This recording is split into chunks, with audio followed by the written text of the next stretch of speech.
La rencontre des entreprises de la recherche clinique et du dispositif médical est le rendez-vous annuel qui permet de faire le point sur l'évaluation clinique des dispositifs médicaux et des dispositifs médicaux du diagnostic in vitro. À la fois un point réglementaire, mais aussi un retour d'expérience et des difficultés rencontrées au quotidien, à la fois par les industriels et par les entreprises de la recherche clinique. Et puis, nous avons des tables rondes qui permettent d'évoquer des sujets d'actualité.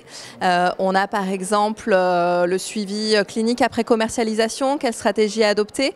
On a également les approches FDA selon le marché visé lors de la mise sur le marché du dispositif.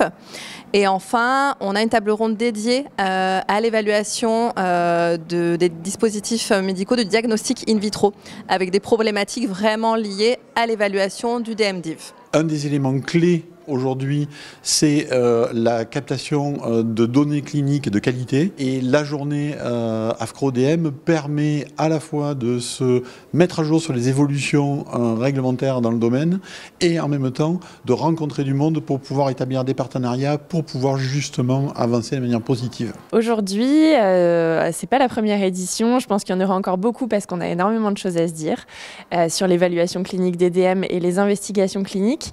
C'est l'occasion de faire un tour du réseau et en particulier, c'était le sujet de mon intervention, de faire un panorama des actualités sur l'année 2024 qui ont encore été riches, tant au niveau européen que français. On est sur un échelon européen dans la réglementation du DM. Au niveau français, ça veut dire une adaptation nécessaire, une mise en conformité de notre législation, et pour les investigations cliniques, ça a été fait. C'était quelque chose qui a été très attendu par le secteur.